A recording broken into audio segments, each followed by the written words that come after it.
there, my name is Macaulay Elijah Quinn. I am a filmmaker and film critic, and you are listening to the Most Maligned Horror Podcast, a show offering critical analysis and critique of the horror films of the 2000s.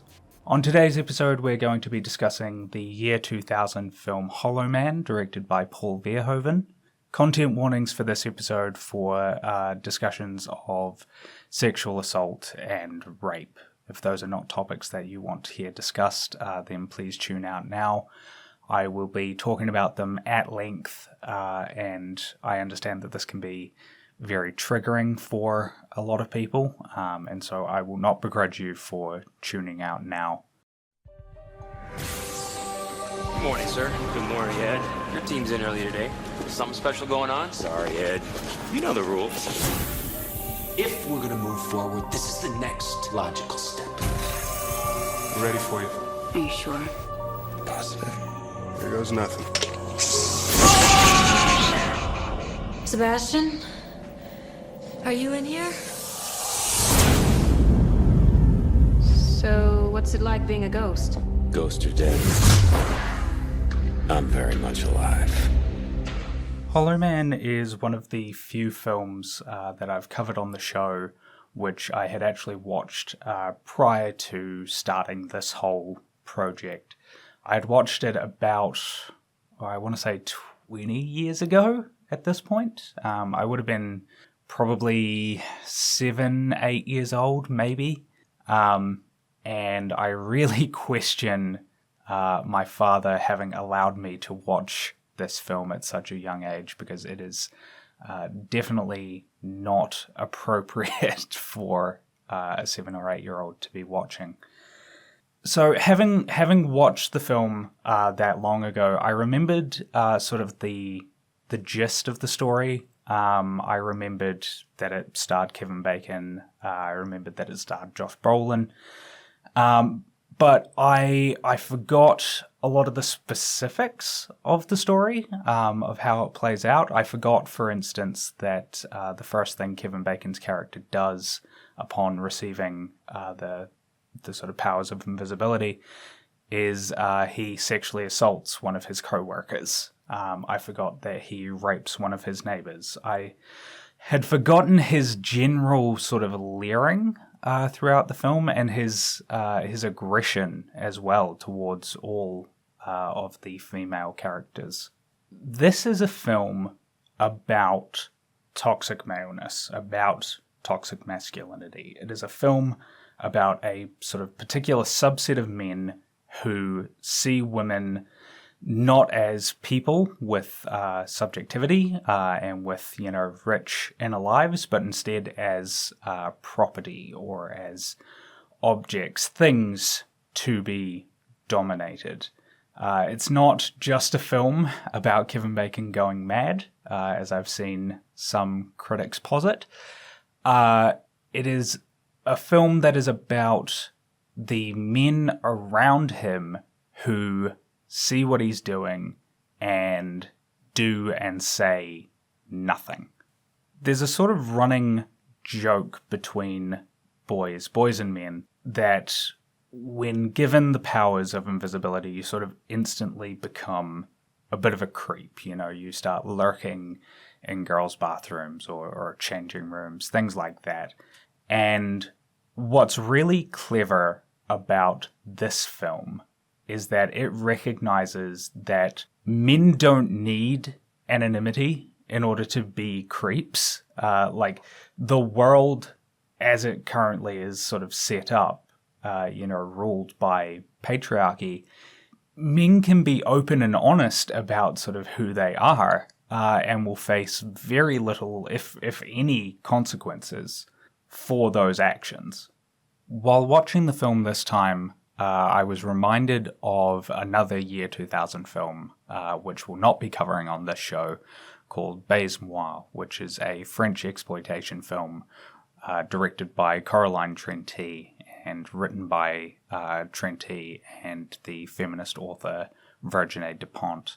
That film, too, is about toxic maleness. It is about sort of the feminine struggle to simply exist in a world ruled by men.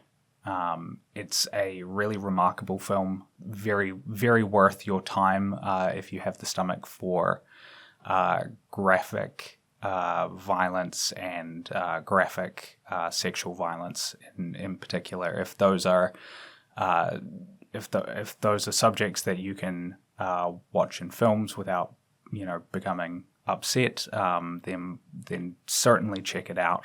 One of the reasons that we'll not be covering Baise-Moi here on Most Maligned is I've already made a 20-minute video essay talking about the film for YouTube. That video is called Fuck Me. I will drop a link to that in the episode description if you're interested.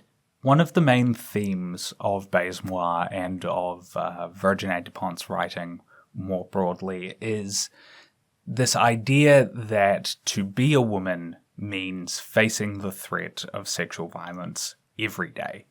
According to Despentes, sexual violence, or the threat thereof, is a tool wielded by patriarchal systems meant to keep women, queer folk, the poor, in their place. And that is kind of what Hollow Man is about as well. It doesn't take it to nearly the extremes that Baise-Moi does, but it does, I think, recognize that sexual violence plays a big role in office politics. We can see this throughout the film. Even before he's made invisible, Kevin Bacon has a real sort of palpable hatred of women. He is very leering, very gross and slimy. He's always getting too close. He's always getting right up in their face. As well, he's joking about rape with his co-workers. One of the male research assistants is seen reading pornography just out in the open while on the job. The female veterinarian who Kevin Bacon assaults, she does report the assault to her higher-ups, and she's immediately dismissed. She comes to them with her story, and they just do not believe her. And so eventually she just recants her story. She just says, I must have been dreaming. I made this up. Rather than continue to be sort of further scrutinized. And this reflects real world injustices that are done all the time. I don't have the statistics in front of me at the moment, but there is a crazy statistic that something like 80% of all rapists, it might even be 90% or higher, 80% of all rapists are never caught, never face jail time. They receive effectively no punishment for having assaulted somebody. And that's absolutely fucked. Everybody should recognize that is completely unjust. And for a society that, calls itself civilized, for that statistic to be true is barbaric. It reflects so poorly on the systems of governance that we have in place. I've just gone online to check that I wasn't just talking out my ass then, and it's actually far worse than I could have ever imagined. Only 1.94% of rapists will go to jail. That is ridiculous. That is absolutely fucking disgusting. To bring it back to the film a little bit, one of the reasons that these statistics are so low is that a lot of these crimes go unreported, and that is what we see in the scene with the veterinarian character, she chooses not to report her crime. She reports her crime and she is dismissed, and so she recants. And it's because she doesn't want to be put under a microscope. She doesn't want to be, forced to relive the trauma again and again and again, until they catch the guy. And so Kevin Bacon just gets away with it. He's allowed to just continue on, life as normal, and continue to harm others as well. He then, it's pretty soon after that he goes home and breaks into his neighbor's house and rapes her, all because his partners refused to take somebody seriously when they reported an assault, when they chose to overlook everything that they know about this guy because he had power, because he is their boss, and because he gives them work. And so, yeah, they just allow him to continue assaulting people right up until the point that it affects them. It's not until he shatters the window of his ex-girlfriend's house that they actually begin to take any of this seriously. And at that point, it's too late. Kevin Bacon is on a rampage. He has, done just remarkable damage to, multiple people's lives. And that's sort of what I found most compelling about the film. Where it falls flat for me a little bit, where it sort of, falls short of something like Baise-Moi or a more recent film like Poor Things, the new Yorgos Lanthimos film, which I just recently watched. And that too is a film about toxic masculinity and about the ways that women are bound by patriarchal systems. Where it sort of falls short of those films is it is very much written from a male perspective. While films like Baise-Moi and Poor Things are written from a very feminine perspective, and thereby take sort of a more critical sort of eye to patriarchal systems, Hollow Man falls apart, sort of particularly in the third act, when it becomes just sort of a generic slasher film. It becomes about Kevin Bacon picking off his research team one by one. It becomes about the kills. It becomes about sort of the violence more so than anything thematic. And this, I think, really does, a topic as serious as this, some injustice. It doesn't it doesn't treat it with sort of the care and respect that I think that it deserves. To sort of emphasize this a little bit, I want to talk about the one on-screen rape that we see in the film. There are numerous scenes of sexual assault, of Kevin Bacon's character groping people or otherwise making them feel threatened and vulnerable. But there is only one on-screen rape that occurs, and that is his neighbor, which I've previously mentioned. That scene is sort of indicative of a lot of Hollow Man's shortcomings, I think. The rape is set up like a jump scare. We have sort of this like lengthy sequence where the neighbor is like going about her business, and meanwhile Kevin Bacon's Invisible Man character is like wandering around her apartment and is, just messing with her. He like moves some stuff around while she's not looking. He like fucks with her mirror and things like that.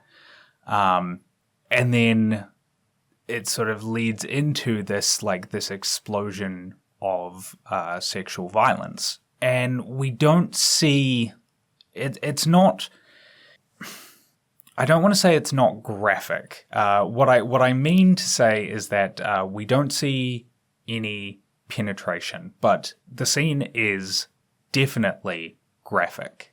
There is a film that some of you will be familiar with called Megan is Missing, and that film is sort of infamous for sort of the last 20 minutes of the film, which is an extended sexual assault of a minor, followed by her being stuffed inside a barrel alongside the decomposing body of her friend and then being buried alive. That ending receives a lot of praise from weirdos who claim that the rape is not graphic.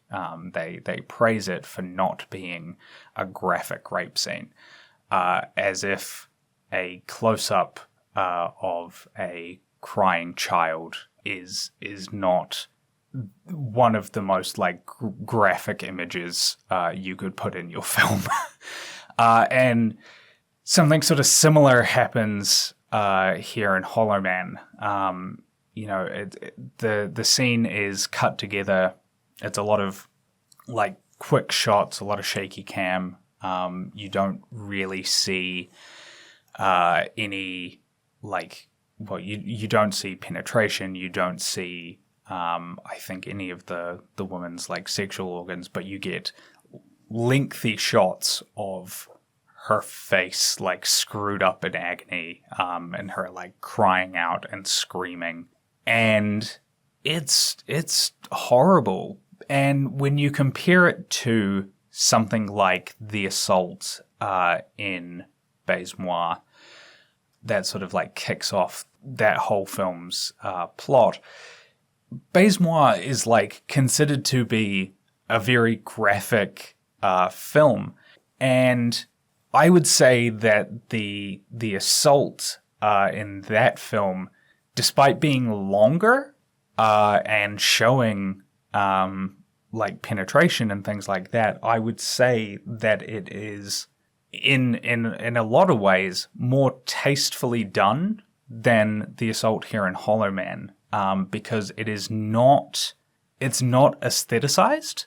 And this is where a lot of rape revenge films directed by men and some women, Emerald Fennell, looking at you, this is where those films fall apart, is that they aestheticize the sexual violence to a degree that it becomes equivalent to any other violence in the film. It becomes equivalent to a gunshot or a stabbing or a baseball bat hitting somebody's chest. It is not differentiated in any sort of way.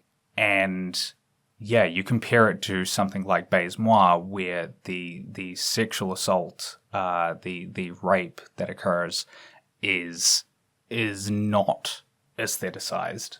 It becomes all the more sort of harrowing for it. It becomes something different. It has a different weight. It has a different emphasis put on it.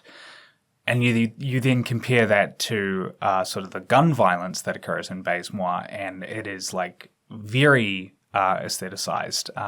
You have towards the end of the film a shootout that occurs in sort of a swingers club, I think it is. And Manu and Nadine, the main characters, they just start blowing people away, and they're doing not John Wick shit, but they're like, they're diving behind tables. They're like, they buckwheat a guy. And like, it feels wacky and goofy, and it feels distinct from the sexual violence. The gun violence and the sexual violence are not equivalent in Bazemore. And I think that's sort of the problem with Hollow Man, is that the sexual violence is made to feel equivalent to any other violence that occurs in the film. I think that's one of the reasons that the ending falls so flat, is that it's just yet more violence being done. It's not distinct in any way from the violence that preceded it. None of this is to say that Hollow Man is not a well-intentioned film. I do think that the filmmakers had something that they wanted to say about the sort of culture of sexual violence that permeates American and Western societies and culture. But I do not think that they were able to articulate that within their film. Thank you very much for listening. I would like to thank Janka Glonis for the use of her track Slime Dripping Down the Walls off of the album Fun Time Party Gal. A link to that album and to their Bandcamp can be found in the episode description. If you'd like to get in touch with the show, you can do that on Twitter at Most Maligned. You can also send an email to mostmaligned@gmail.com. Next time, I've got a very special episode planned, actually. I am welcoming the first guest to the show. This will be Eppo of Unfeatured Films, one of my favorite YouTube channels, one of my favorite film critics and art critics. Will be joining me to talk about the year 2000 shot-on-video film In the Dark, based on the Richard Lehman novel of the same name. Really excellent film, available in its entirety on YouTube. So go and watch it before you sit down to listen to our discussion. Little peek behind the curtain here. We've actually already recorded that episode. We sat and talked for the better part of 3 hours about the film. So it's going to be a long one. We talk about a lot of different things. And yeah, I'm really excited for you all to hear it. Until then, though, this has been the Most Maligned Horror Podcast.